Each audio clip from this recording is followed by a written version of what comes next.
Descifrando el antiguo Egipto.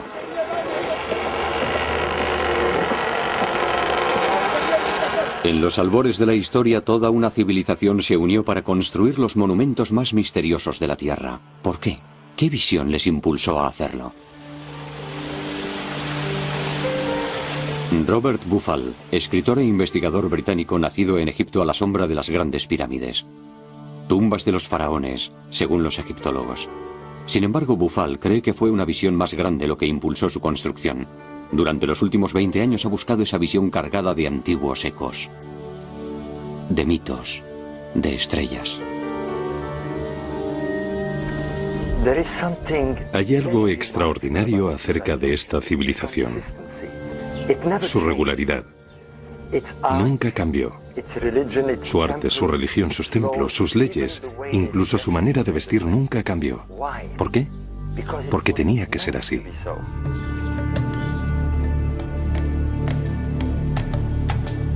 Hace 10 años, Buffal hizo un descubrimiento que despertó la curiosidad del mundo entero. Las misteriosas cámaras del interior de las pirámides de Giza, que antiguamente se pensaba que tenían la función de ventilar, apuntaban a las estrellas. Las del lado sur apuntan a la constelación de Orión y a la estrella Sirio. Para los antiguos egipcios, el dios Osiris y su hijo Horus. Las cámaras del lado norte apuntan a la estrella polar y a la Osa Mayor.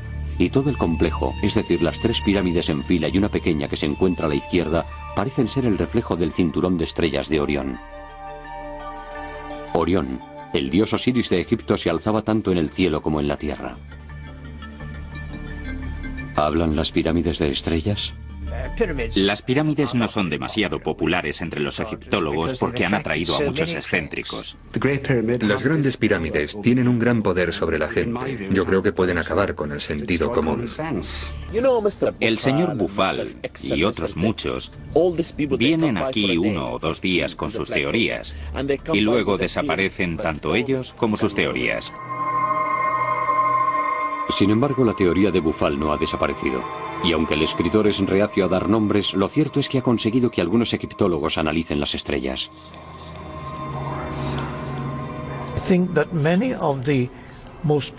Creo que las ideas más productivas son consideradas al principio descabelladas.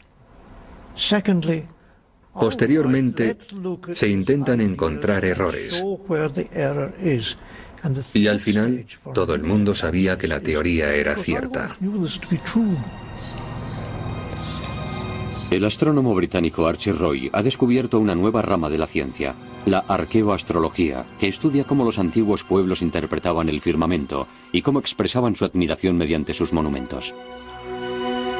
Se valen de ordenadores para recrear los cielos del pasado para descubrir lo que pudieron significar en la antigüedad.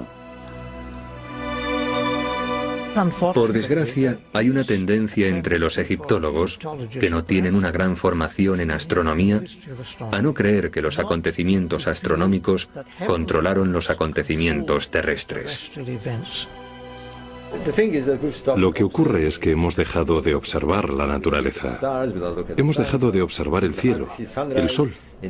La gente apenas ve amanecer en las ciudades. Ya no hay inundaciones en Egipto, son controladas por presas. No observamos la naturaleza que nos rodea. Pero los egipcios eran maestros de la observación. Por la noche veían las estrellas, veían la Vía Láctea en todo su esplendor, veían a las estrellas morir en el oeste, al atardecer. Ahí es donde las estrellas mueren, es algo que se puede observar. Por tanto, los muertos deben llegar al mundo cósmico como las estrellas, por el oeste. Egipto era profundamente consciente del universo que lo rodeaba y se sentía dominado por las leyes del orden cósmico. Este orden cósmico fue establecido al principio de los tiempos. Este orden era perfecto y mantenía la armonía y el equilibrio entre el mundo natural y el cosmos. Tal como es arriba, lo es abajo. La diosa Maat dominaba el mundo de los dioses y también el inferior. El orden cósmico, o Maat, la idea con la que los egipcios tocaron la eternidad y los movimientos lentos y majestuosos del tiempo. Los egipcios veían el mundo y el tiempo de una manera muy diferente. Nosotros corremos hacia Dios sabe dónde, siempre hacia adelante, y nunca volvemos al punto de origen. Ellos veían el tiempo en ciclos que volvían continuamente al punto de origen. Estos ciclos de tiempo quedaron grabados en el mito de la creación de Egipto. Al principio surgió un montículo de un océano de caos. Sobre él apareció el Creador, el dios del sol Ra. La primera salida de sol se produce en este montículo. Y la primera aparición de vida, con un ave mágica, un ave de fuego, el ave fénix, llega y emite el primer sonido. Así comienza el tiempo.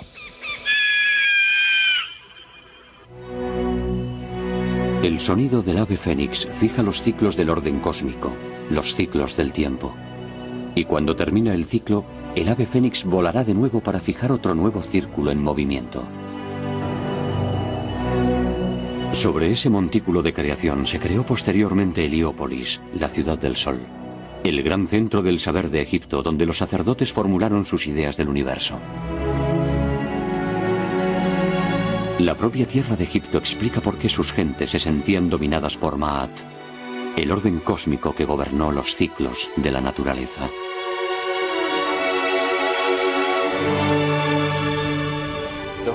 Todo Egipto sería así, de no haber sido por un milagro de la naturaleza.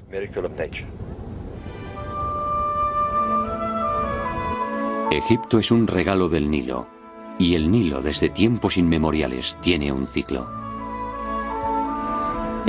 Todos los años, como un reloj, las aguas del Nilo crecen e inundan la tierra, convirtiendo todo Egipto en un milagro de abundancia y prosperidad.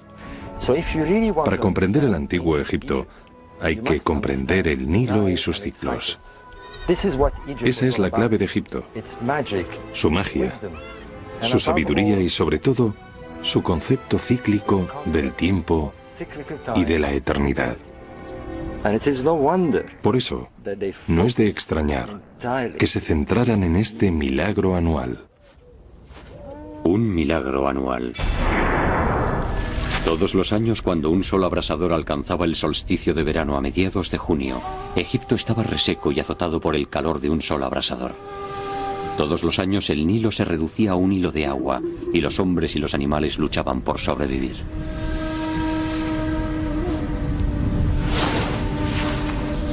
Pero los antiguos egipcios desconocían que los grandes lagos de África, llenos hasta los bordes, provocarían torrentes de agua en el norte para rescatar a Egipto.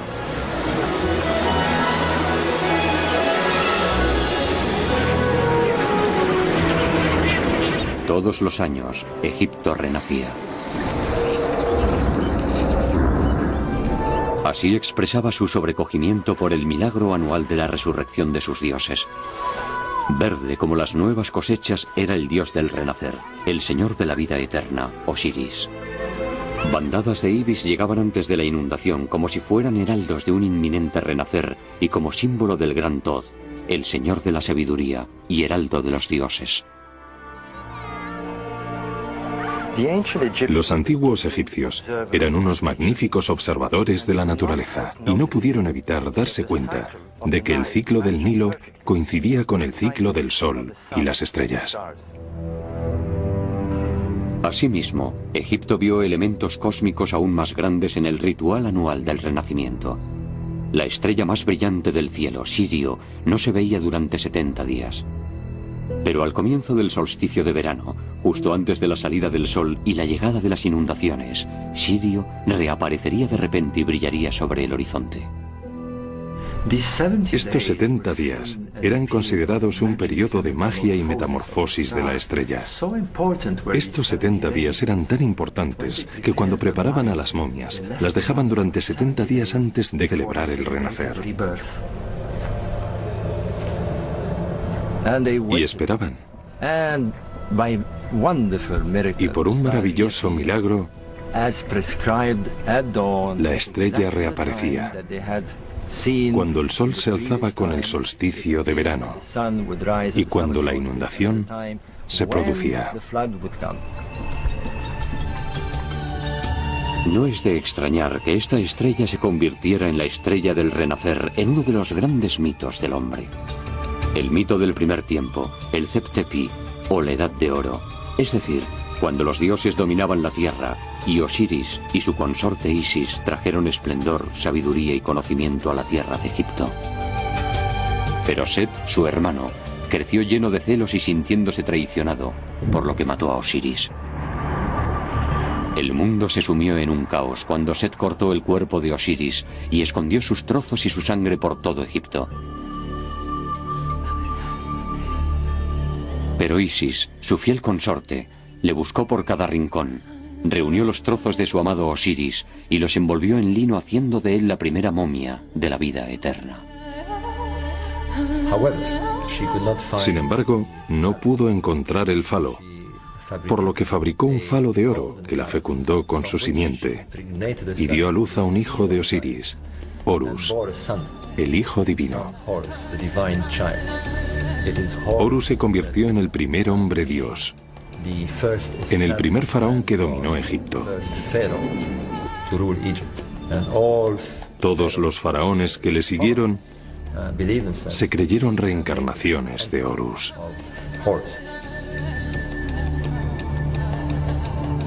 El mito del renacer. Egipto renacía cada año. Algo que también ocurría en el firmamento en esa época mágica del año cuando llegaban las inundaciones del Nilo. Era el momento mágico que esperaban todos los años.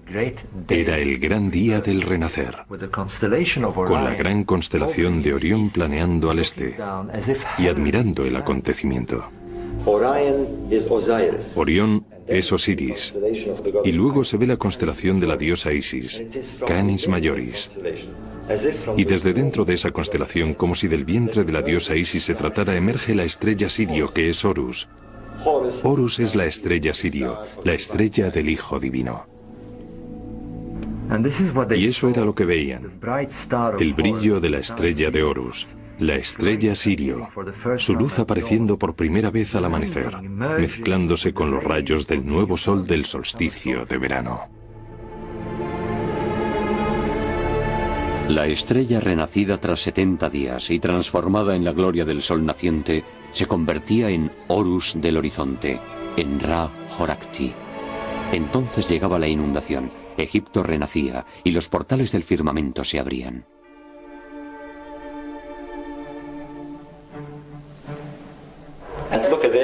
Y miren esto, aquí está Set bendiciendo al faraón en oposición a Horus, su archienemigo. Esto significa que orden y desorden forman parte del equilibrio cósmico, y Set tiene un importante papel en esta forma estelar, la constelación de la Osa Mayor. Los egipcios también la llamaban la pierna. Una de las cámaras de las pirámides de Giza apunta a ella, la de enfrente apunta a Sirio, convirtiendo este monumento en una metáfora de la resurrección, de la búsqueda de la vida eterna, cuando las almas iban al reino de Osiris y se unían a las estrellas del cielo. Pero, ¿en qué parte del cielo? Esta cámara de la pirámide parece tener la respuesta.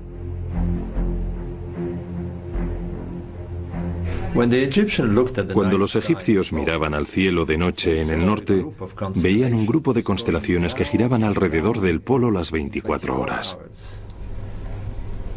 Se trataba de las estrellas circumpolares, que los egipcios llamaban las imperecederas, las estrellas que nunca morían. Y esto se explica porque esas estrellas nunca se ponen. Por tanto, no es de extrañar que se quisieran unir a estas estrellas eternas. Entonces ahora sabemos que era un importante ritual que implicaba que esas estrellas se alinearan con las pirámides y los templos. El faraón y una sacerdotisa que representaba a una diosa llamada Shashet estiraban una cuerda para definir la dirección del templo, para que se alineara con las estrellas. Y a eso apuntaba. Apuntaba al grupo de estrellas que giraban en torno al polo, a las imperecederas, a las estrellas que nunca se ponían. Pero sobre todo apuntaba a esta constelación, la constelación que nosotros conocemos como Osa Mayor y que ellos conocían como la pierna. Pero también había otra razón para que se dirigieran a esas estrellas. Las estrellas circumpolares giran y giran las 24 horas, por lo que se pueden utilizar a modo de reloj. Pero los egipcios también se dieron cuenta de la posición entre la estrella que veían en la Osa Mayor y la estrella Sirio. Era un ángulo de casi 90 grados, como la mitad de un cuadrado. Por tanto, lo que hacían cuando una estrella determinada estaba en un lugar determinado era predecir la salida de Sirio.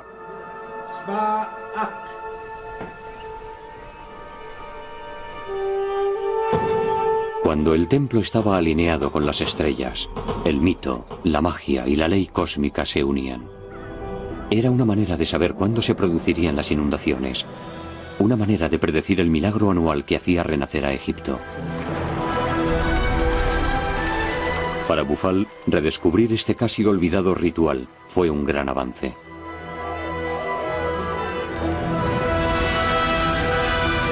Y aquí está Saset, que alinea el templo a las estrellas de la Osa Mayor. Está escrito por todas partes. El segundo descubrimiento se produjo cuando encontró códigos grabados en las piedras. Este es el faraón Djoser, que inició la época de las grandes pirámides. Esta estatua se encontró también en un misterioso cubículo de piedra apoyado en su pirámide en un extraño ángulo. Tuvimos mucha suerte de encontrar esta pieza en perfectas condiciones. Durante mucho tiempo se creyó que Djoser estaba mirando los mágicos y sagrados rituales de la corte, pero era imposible ya que está mirando hacia arriba, hacia el firmamento. ¿Por qué? Estaba mirando a un lugar en concreto, a 16 grados al horizonte y a 4 grados a la derecha del eje norte-sur del cielo. Está mirando el paso de esta estrella, está mirando a la Osa Mayor. ¿Pero por qué? La explicación es tan sencilla como espectacular. Si en este preciso momento giramos hacia el este, vemos el mágico momento de la salida de la estrella Sirio. El arquitecto diseñó un complejo basándose en el cielo y el renacimiento. Esa era la clave. Posteriormente, descubrí que este ritual se llevó a cabo durante toda la civilización egipcia y también durante el periodo grecorromano. Dendera, el gran templo que se construyó 2000 años después que las pirámides. Incluso en su última etapa, el antiguo Egipto susurra los mismos secretos sagrados aquí. Este templo tiene su eje principal alineado con la Osa Mayor, hacia el norte. Y esta es Saset, la diosa que hace coincidir el templo con las estrellas de la Osa Mayor. Está escrito por todas partes. Aquí se explica con todo tipo de detalles. La otra alineación del templo es con la estrella Sirio.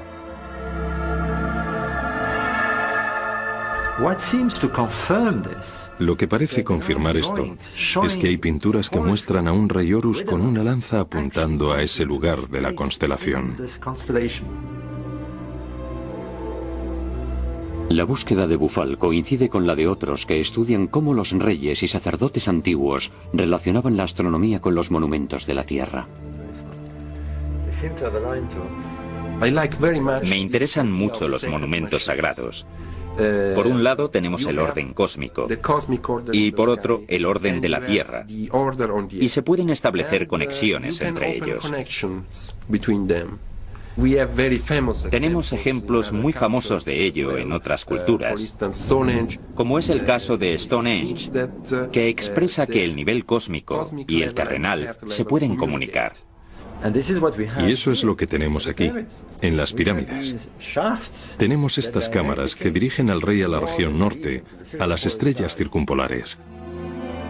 En el libro de los muertos de Egipto se revela el secreto de las pirámides de Giza. La clave está en un espectáculo dramático de muerte y renacimiento.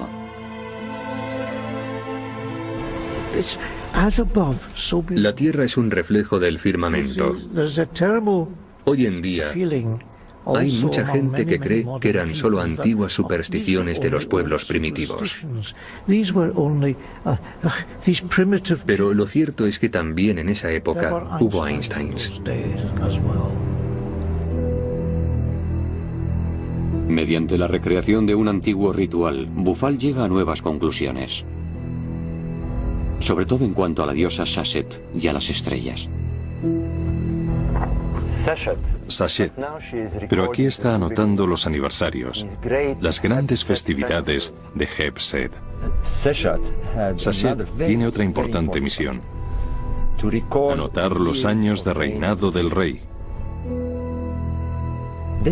Lo que tiene unas implicaciones tremendas, ya que eso significaba que ostentaba el poder de decidir cuánto tiempo duraría su reinado, cuánto tiempo viviría, los años de su vida. Eso era lo que significaba.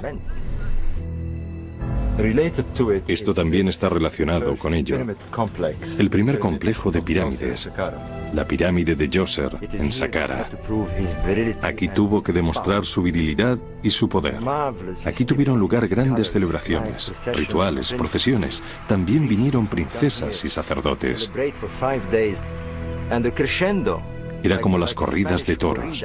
El público esperaba al rey, que salía al final casi desnudo, con solo un pequeño taparrabos y paseándose por toda la corte, un microcosmos de Egipto. Y si podía, demostraba su fortaleza, a veces incluso corriendo delante de un toro salvaje.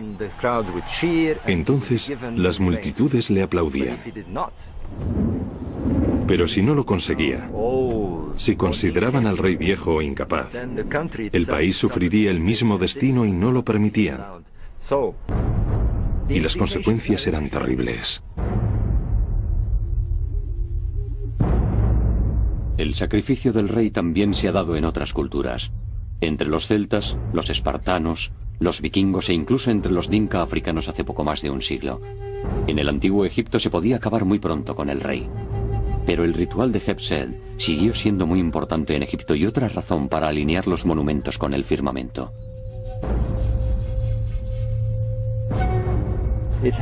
Siempre ha sido desconcertante porque el enorme paso elevado que sale de la segunda pirámide por el lado de la Esfinge está a 14 grados de la línea central de la Esfinge. Vamos a verlo en el ordenador. Celebraban la festividad del 22 de octubre. Bueno, vamos a ver qué ocurre ese día. Podemos ver que el sol sale a 14 grados hacia el sureste, la misma alineación del paso a nivel de la Esfinge. Esto indica que una de las funciones de la necrópolis de Giza era celebrar la festividad real. Y eso se da en todo Egipto. El gran monumento de Abu Simbel, 15.000 años más reciente que las grandes pirámides y la Esfinge. Su eje está en un ángulo similar al paso a nivel de la Esfinge. El ángulo de la festividad, el anochecer del 22 de octubre, el día de Heb-Sed. Tristemente, el lago Nasser hace que la luz del sol esté difuminada, pero podremos ver la nitidez de la luz. Los babuinos lo iluminan primero. En la antigüedad estos babuinos bajaban a la orilla del Nilo y cuando salía el sol parloteaban y gritaban de alegría como si estuvieran hablando con el dios del sol.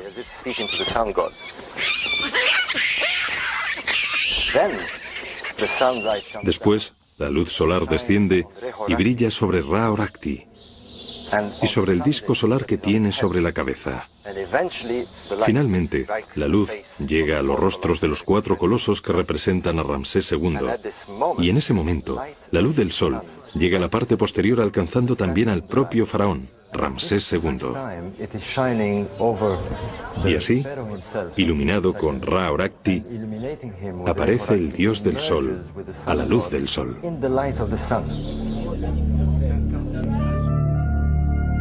Entonces, ¿quién fue el faraón que sirvió de inspiración a estos monumentos del cosmos? Toda esa atención al firmamento y la idea de los monumentos sagrados era la base del poder. El faraón basaba su poder en las estrellas. Y esto es algo bastante común en otras culturas, como la China, por ejemplo, donde el hijo del sol era el emperador. Se puede ver por todas partes. El rey, Horus. El rey, Horus. El rey es Horus. Es el dios del sol en la tierra. El objetivo no era construir núcleos residenciales, ya que es un dios terrenal, responsable de la ley cósmica. Egipto creía que la tierra era un reflejo del paisaje celestial y que todos los cambios que ocurrían en el cielo, los ciclos del sol y los cambios de las estrellas debían reflejarse en la tierra. Por tanto, tenemos 3000 años de existencia faraónica, y a medida que el cielo cambia de norte a sur, a lo largo de esos 3000 años, también lo hacen los monumentos. Y los lugares originales no solo cambian de ubicación, sino también de orientación, para una perfecta sincronía con el cosmos. Tal como es arriba, lo es abajo. La ley cósmica se basa en los cambios, y si se comprende eso, se puede descifrar Egipto. Contornos de una religión celestial en la que los reyes y los sacerdotes obedecen las leyes del universo y el curso del sol y las estrellas a la hora de construir sus monumentos. Bufal descubre nuevos elementos del alma del antiguo Egipto. Descubrimientos que no hubieran sido posibles sin conocimientos astronómicos debido al concepto egipcio de los ciclos del tiempo. Los egipcios crearon un ciclo referente a dicha estrella, y yo creo que el sol es la clave para comprender todo el sistema que tenían en esa época. Ellos concibieron un calendario solar. Centraron todas sus creencias religiosas en la salida del sol en el solsticio de verano, justo cuando esa estrella aparece. Y mencionan que el ave fénix da inicio al tiempo. Ese era el año nuevo egipcio, cuando veían volver al sol a la misma posición 365 días después. Sin embargo, también se dieron cuenta de que su día de año nuevo se alejaba del verano cada vez más.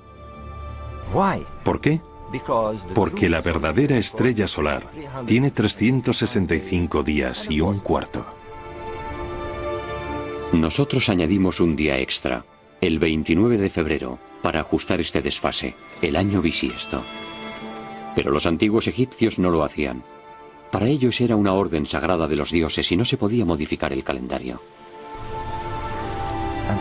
Por tanto, cada 4 años el día de Año Nuevo se retrasa un día, y cada 8 años, 2 días, y así sucesivamente. Eso crea un ciclo diferente de tiempo. Significa que las estaciones se ven modificadas con el año artificial o el año no preciso, y por tanto deben transcurrir cientos de años antes de que el status quo se repita. Eso es lo que se conoce como ciclo zodíaco, que evidentemente era una gran celebración. Los historiadores griegos lo denominaron ciclo zodíaco por Socis, que para ellos era Isis, de cuyo vientre surgió Ra-Horat-Ki, el día que Egipto renació. Y aunque el momento mágico de renacimiento ocurría todos los años en el solsticio de verano, el día de Año Nuevo del calendario egipcio, el nacimiento de Ra, se alejaba cada vez más. Debía transcurrir un ciclo de 1460 años, 4 años de 365 días, es decir, 1460 años, para volver a su posición original, el retorno del ave fénix. El ciclo comienza el 21 de junio, cuando el sol sale por el norte.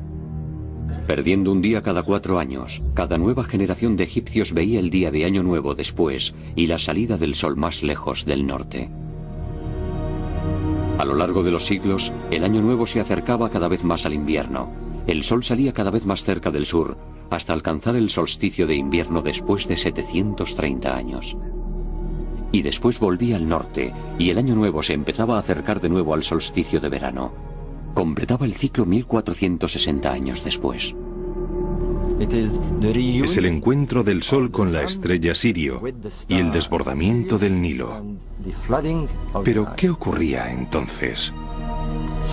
Por los griegos que visitaron Egipto en el último período, sabemos que el principio o fin de ese ciclo, que los griegos conocían como ciclo zodíaco, fue en el año 139. Tenemos una fecha de referencia, el año 139 después de Cristo. Los romanos describen Egipto en una explosión de celebración. Había empezado otro ciclo, 1460 años antes, en el 1320 a.C. 730 años antes, el día de Año Nuevo había caído en el solsticio de invierno, en el 2050 a.C.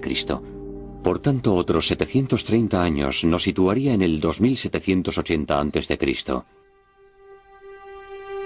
¿Qué ocurría en esas fechas? Bueno, en el año 2780 a.C. vemos una gran actividad, una explosión de construcción. Se construyen pirámides en el norte, el templo de Heliópolis, la ciudad de Memphis, los templos solares de Abu Ghorab. Siglos antes, la capital de Egipto se había trasladado de Hieracómpolis, en el sur, al norte. Fue entonces cuando comenzó la época de las grandes pirámides. Aquí empezó todo. En el 2800 a.C. hubo una fiebre de construcción, una explosión que transformó todo el paisaje.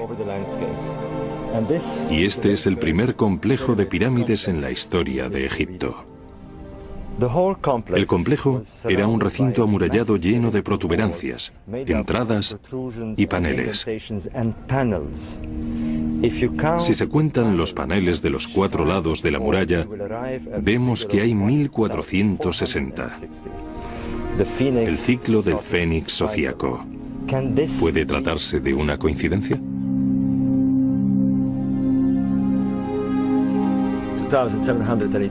En el año 2780 a.C. tuvo lugar el nacimiento de Ra-Horakhti, en el solsticio de verano, cuando el sol salió en el extremo norte. Esto significa que en 730 años, el día de Año Nuevo coincidirá con el solsticio de invierno en el sur. Y si es cierto que los antiguos egipcios creían que su tierra era el reflejo del firmamento, debería haber un centro en el sur, construido 730 años después, tras el establecimiento del calendario, es decir, en el solsticio de invierno. ¿Y qué encontramos allí? El centro de Karnak, que se empezó a construir en el año 2050 a.C., justamente 730 años después del establecimiento del calendario. Y vemos que su eje apunta al solsticio de invierno.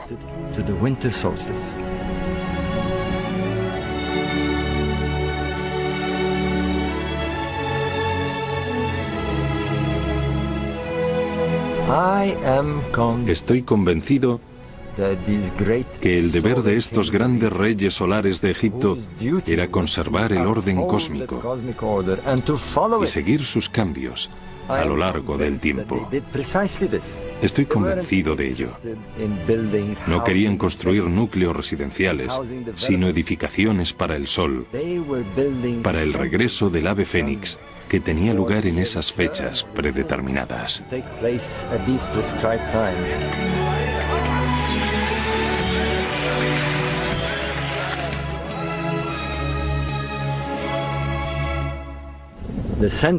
La construcción del centro de Karmak empezó en el año 2050 a.C. Y si añadimos 730 años, nos situamos en el 1320 a.C. Deberían producirse algunos acontecimientos mayores, como que un faraón trasladara la capital del sur al norte. ¿Y con qué nos encontramos? Con el herético faraón Ajenatón, que trasladó la capital a una nueva ciudad, a Tel el Amarna. En el decenio anterior al año 1320, cuando se produce el gran nacimiento de Ra y termina el ciclo sociaco, aparece la figura más enigmática de la historia de Egipto, Ajenatón. Introdujo cambios espectaculares. Los egipcios adoraban a muchos dioses, pero él les dijo, no, debéis adorar a un Dios universal. Era un hombre muy profundo que creyó en las cosas que creemos hoy en día, un Dios universal. Y por eso yo siempre digo que hay que reconocer la superioridad de Ajenatón. Ajenatón se deshace de todo tipo de iconografía, conservando únicamente el disco solar como imagen del dios del sol. Y después hace algo aún más radical. Hay que entender el modo de pensar de este enigmático faraón. Ha habido 1400 años de espera para que se reinstaure por sí mismo el orden cósmico. Y él es el elegido. Es el faraón que nace en esa época. Debía de creer que era una especie de mesías solar, el responsable de reinstaurar el orden. Esa fue la gran visión de Ajenatón, y quería hacerlo con tal fervor que fue contra todos sus consejeros y se llevó a todos los sacerdotes, a toda la nobleza y a toda su familia en un éxodo masivo a una nueva ciudad, Tel el Amarna, donde manda construir un templo en honor al dios solar, el Atón. ¿Podría el ciclo sociaco que se acercaba a su fin haber inspirado la revolución de Ajenatón?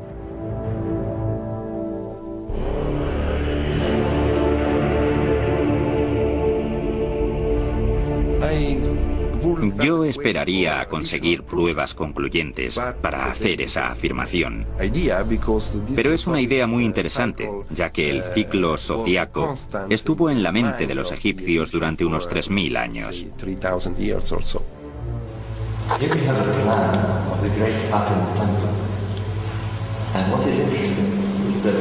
Lo más interesante son los 730 altares, de nuevo el número sociaco. Se trata de un periodo que ha fascinado a generación tras generación, pero no hay nada más fascinante que la enigmática reina Nefertiti, que probablemente se bañaba ahí, en esa piscina.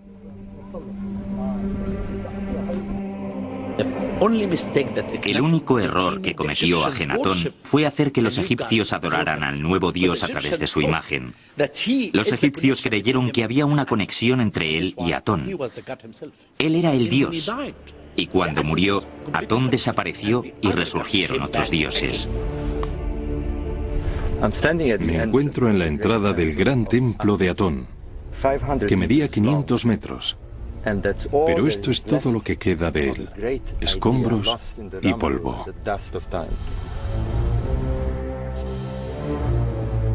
El año posterior a la muerte de Ajenatón es el 1320. Es una época de revueltas, de luchas civiles e incluso de invasiones. La ideología sociaca parece desvanecerse. Sin embargo, hay otro fenómeno que lleva a Bufal a conclusiones bastante controvertidas sobre el antiguo Egipto y su percepción de las estrellas.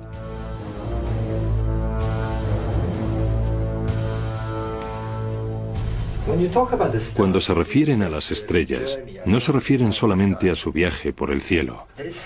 Hay que tener en cuenta otra cosa. ¿Recuerdan esto? Una peonza. Imaginen que esta es la Tierra y que cada vuelta es un día. Miren qué ocurre. Es muy sencillo para los astrónomos. Lentamente el eje de la Tierra cambia de dirección, por lo que se anticipa un poco año tras año la época de los equinoccios. Y el efecto de esto es que las estrellas parecen moverse lentamente en un ciclo de 26.000 años que llamamos precesión.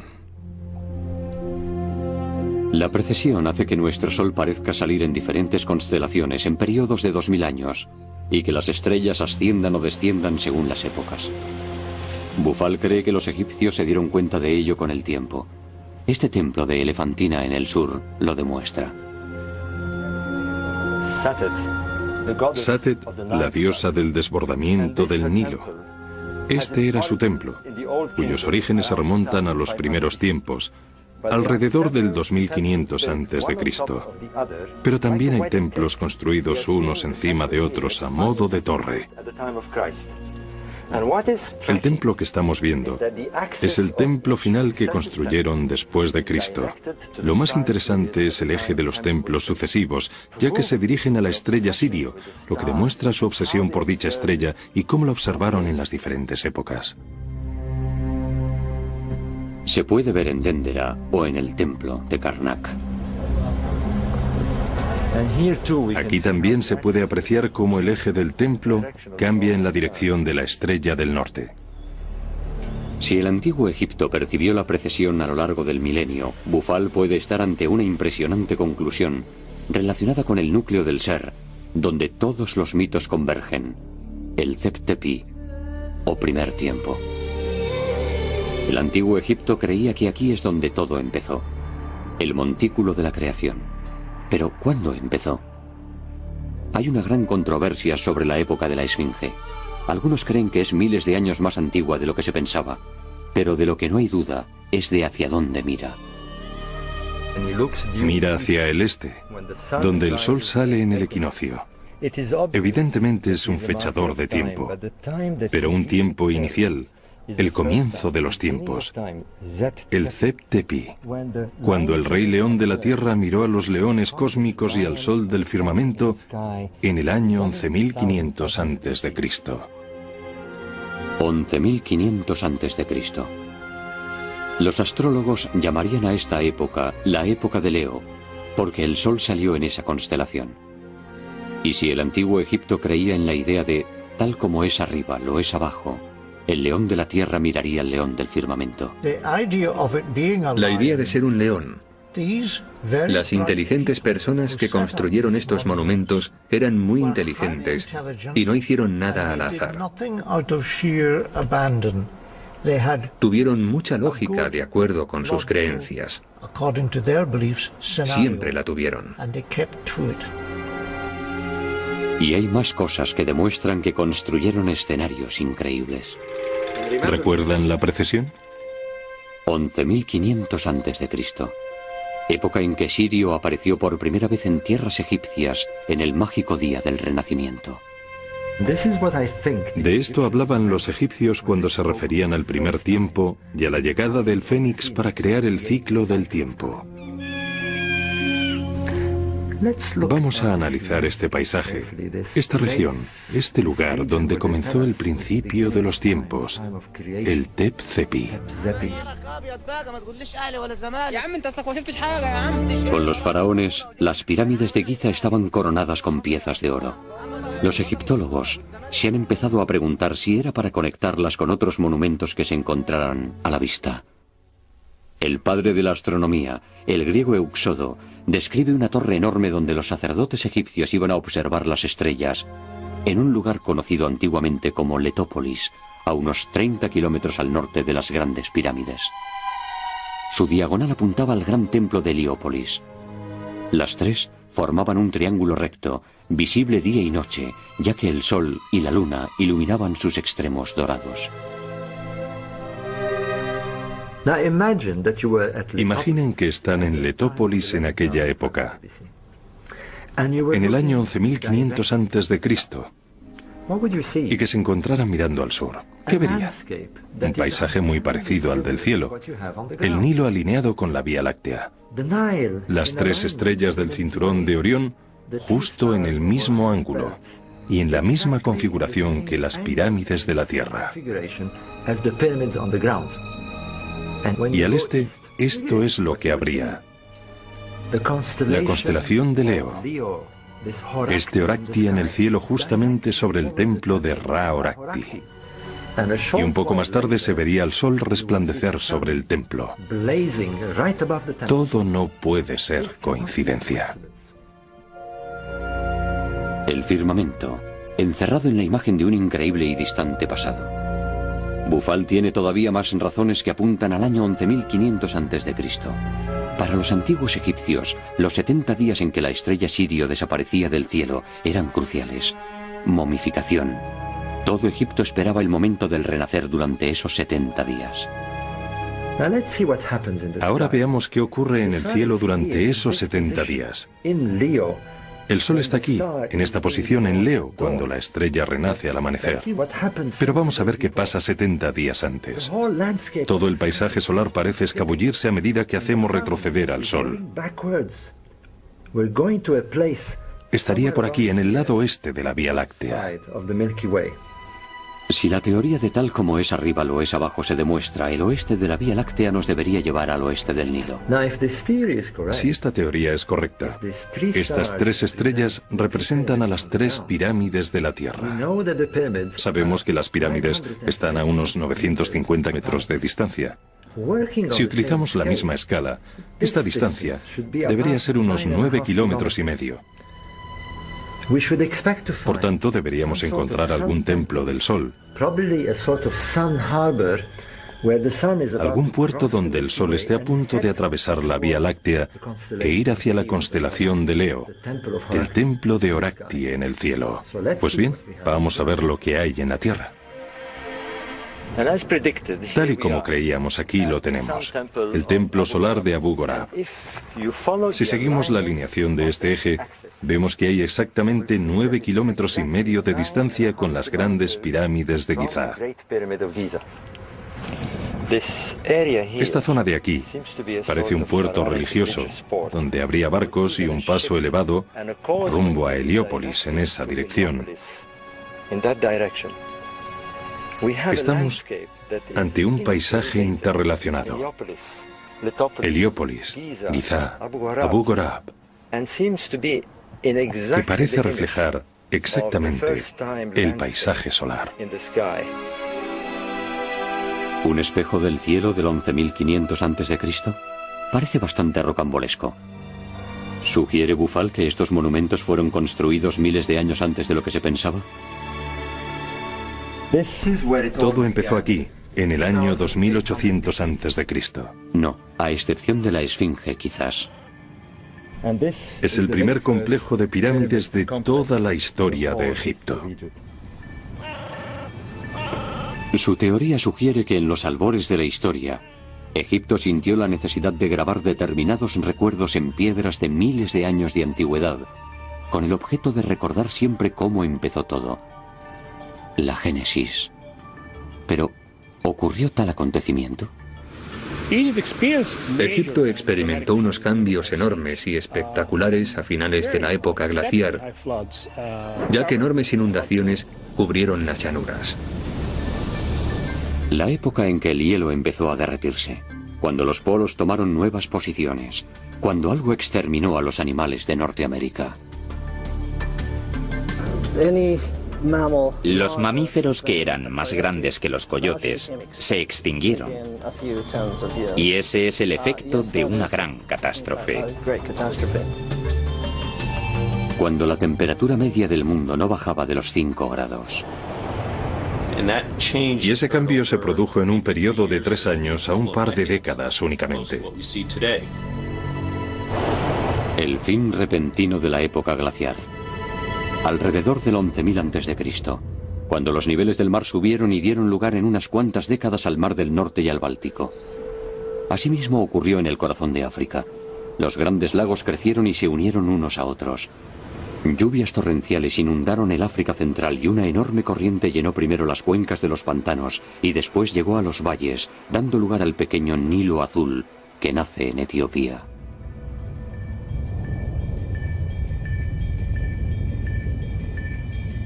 Donde hoy está la ciudad de Jartum, el Nilo azul y blanco confluyeron en un río que iba a dar forma y destino a Egipto alrededor del año 11.000 a.C.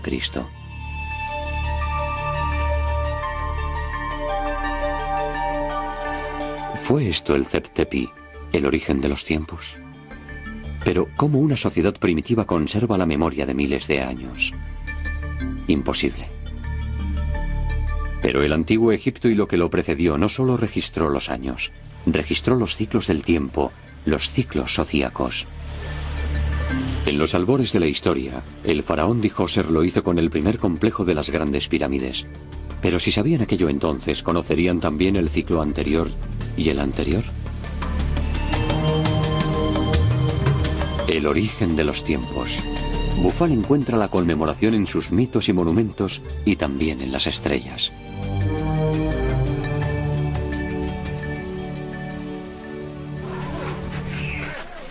Alejandría, al principio de nuestro tiempo.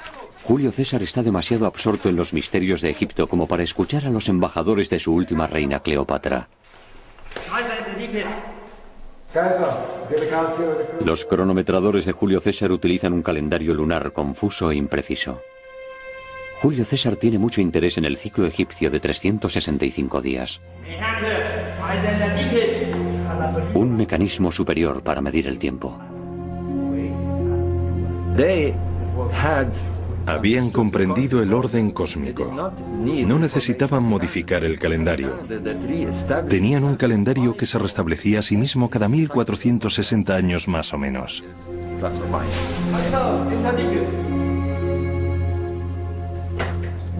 César termina dando nombre a los meses que hoy conocemos, diciembre, enero, y adopta el calendario egipcio, pero no completamente. Toma los 365 días y un cuarto y seguimos ajustando ese desfase.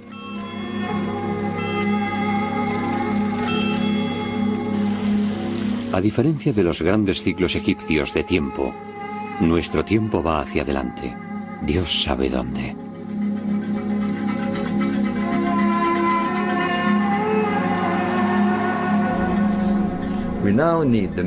Ahora necesitamos el sonido y la luz para evocar la grandeza de un pueblo que quiso construir el cielo en la tierra.